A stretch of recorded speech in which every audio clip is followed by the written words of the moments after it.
everyone, welcome back to Spoiler Alert. I'm Sean, your host. With me as always, my amazing co-host Alana. Alana, how are you doing?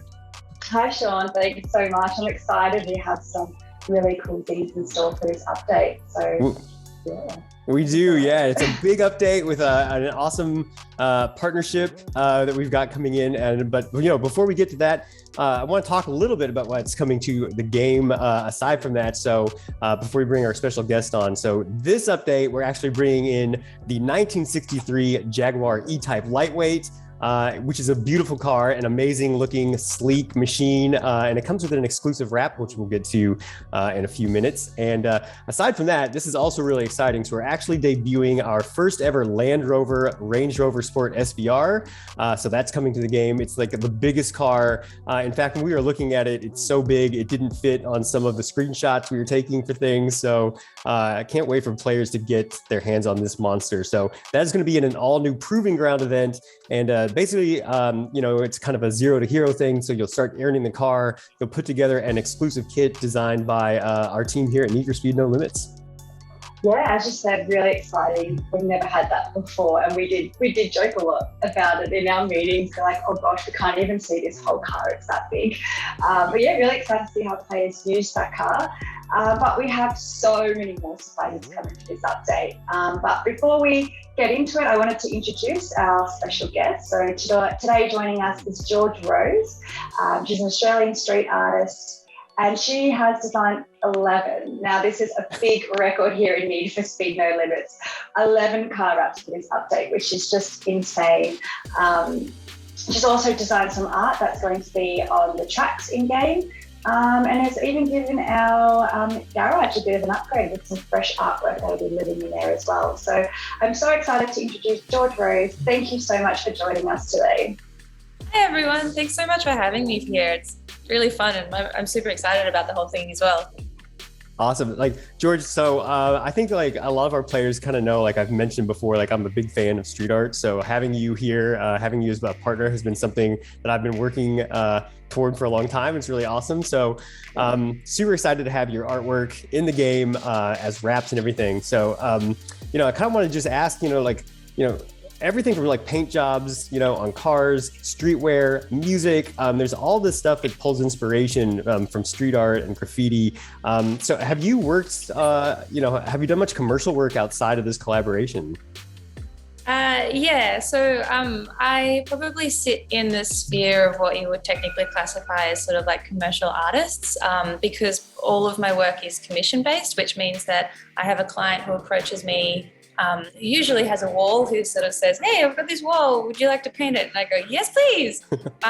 So I've worked with a lot of different people, organizations, companies. I've worked with festivals and community groups and so many different clients. They're super varied. So some of the more commercial sort of aspects that I've worked on, like I've worked with social media companies such as TikTok and Instagram, sort of doing little activations for them, or big activations for them actually, doing TikTok's headquarters recently. And then I've worked with, Optus and Foot Locker and JanSport. So like a lot of those bigger sort of names as well, but then a lot of the smaller kind of community groups and organizations. So some of the ones that are close to my heart are things like working with Big Art, which is an art for community change and to have a purpose. So it's pretty varied as far as the types of people that I work with, and that's one of the joys of my job, really. But never with a car racing company. So this is a first for me. It's super cool. Yeah, we're so excited to have you here and to show all our players across the world the amazing artwork that you do. I mean, Sean and I are very lucky. We can walk the streets and come across your art every now and then. We have done that before. That was fun. But yeah, we're really excited to hear a little bit more about how you got into street art. Was that something that you always wanted to do? And if so, how were you first exposed to street art?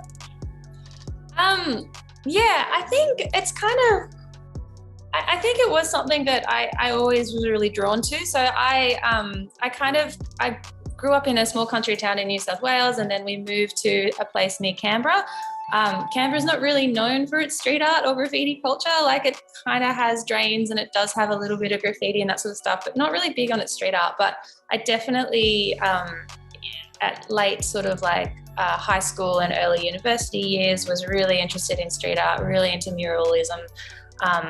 Not so heavily into graffiti, but kind of aware of it still because it's in the same sort of space. But I definitely sort of looked up to a whole heap of different artists in Australia and overseas and just kind of wanted to paint on the streets as well. It was just something that I was really motivated to do and drawn to. I really like the scale of doing work that big, and I love working in public as well, in a place that's so accessible for people. Like you produce artwork and quite often people will interact with it or they won't interact with it. It's kind of their choice, but it's there, and it's not something that's monetized as such. Like you don't have to pay to access it if you're just wandering around the streets and you come across these ideas or these artwork and you kind of discover it. So there's a lot about it that really drew me towards it.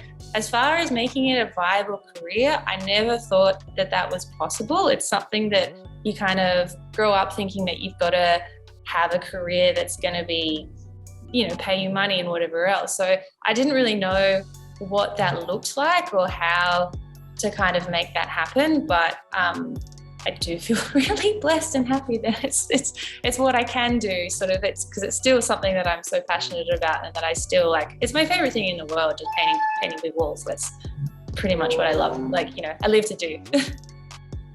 That is awesome. And I think like kind of like Alana said, we're so lucky here in Melbourne, like the street art culture and everything. Like we've been able to walk around and I see your work, every once in a while, just come up on it and be like, oh, it's a George Rose piece. It's great. I think a lot of times, I lived in Los Angeles, a lot of street art there, New York, Chicago, a lot of the big places, a lot of the big cities, at least in North America. And then, you see across Europe and even some smaller towns, like, there is like this kind of street art vibe and this culture that's everywhere. But I think if players were if you were to ask someone, name a street artist or name someone, whose artwork you've seen, they would probably mention, Banksy, possibly Shepard Fairey out of LA. He designed the iconic Barack Obama Hope artwork that everyone is probably familiar with. It's been satirized quite a bit. Or even like going back, Keith Haring, was a fine artist who did some street art. He has a beautiful mural here in Melbourne and everything. So I guess, those are a lot of men names come up. So I guess like, as you're coming on to Need for Speed No Limits, car culture and everything, your name is George. People have already mistakenly, said he, a lot of the discussions we've had. Do you find that it's more, is it a boys club and is that hard to break out of? I mean, it's a kind of funny question that's, I guess, going to continually come up again and again until we sort of breach that equality gap, because I quite often find it's funny that this sort of question doesn't really get flagged with a lot of men. Like I don't really hear a lot of my peers get asked like, oh, do you find it a bit of a boys club? It's something that sort of like is left to the women to sort of talk about in that space, which is kind of weird as well, because when you sort of like, oh, I just want to be like seen as an artist as well. But at the same time, when I started, it definitely was a bit of a boys club. Like I think that there's so many different reasons as to why that is actually the way that it's kind of happened. A lot of them are socioeconomic sort of things and, reaching back and historically you look into all these things, but there are still women out there doing stuff. And especially I think the cohort of artists who are around my sort of generation, of those artists, the ones that I'm most excited about are predominantly females, because I think what's happened is that a lot of us have grown up and seen, I guess these like, older artists kind of succeed and get a lot of acclaim and a lot of, people kind of recognizing their artwork, and we've kind of gone, hey, hold on a second, I could do that too. Like what's with this? Like, and so there's a lot of sort of females out there like pushing the boundaries and really doing some like amazing stuff. And it's still something that kind of, I guess, we sort of have to talk about until it does get to that point that it's just normal to see like, chicks on big walls or, chicks up boom lifts and whatever else. Like, I think I know a lot more about mechanics of large machines than most of my male friends. So it's kind of normal for me. But yeah, I think especially from the outside looking in, it still probably is perceived as a bit of a boys' club. It definitely was more when I was younger, like and kind of coming in. but there's definitely a shift. Like you can see it and you can feel it for sure. Great, that's really amazing to hear. And it is a funny thing, the name George and how it does get that.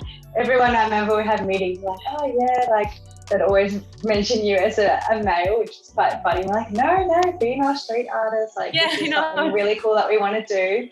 But yeah, like we're, as we said, we're so keen to have you here in our game and just share your art with the world. And as we mentioned earlier, you have designed 11 pieces in this update, which is insane. Nothing like we've done before.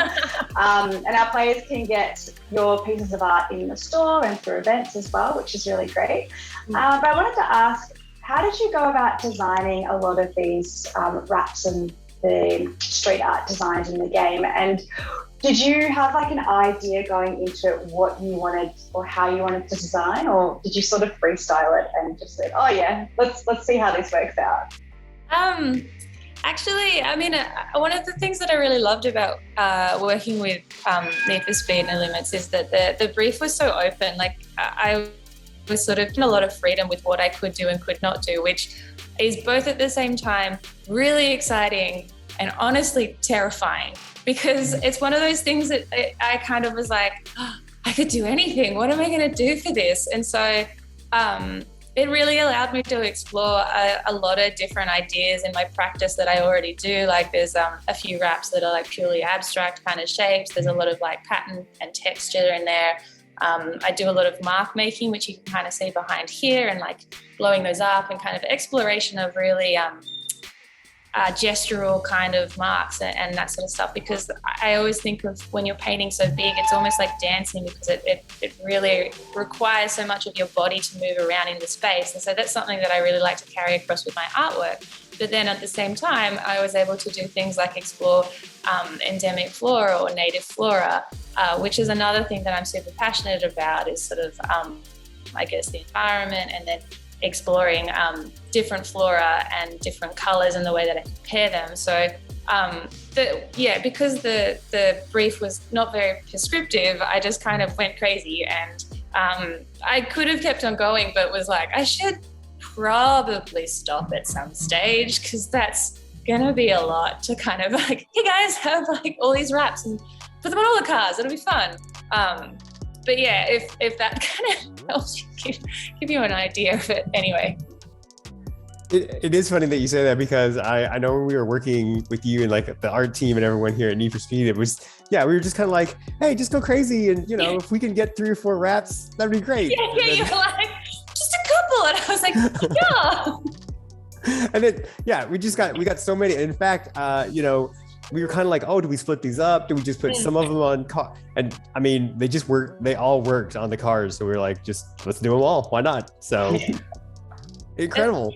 It's super fun and it's great. It's really amazing seeing them on the cars as well, and just kind of like how they change and how the lighting kind of affects the different art, artwork pieces, and how they kind of like wrap around, and they look different on different cars as well. So like, some of them look better on some and some of them look better on others. And it's super cool to see it in that 3-dimensional kind of context, even though it's still on a 2-dimensional screen.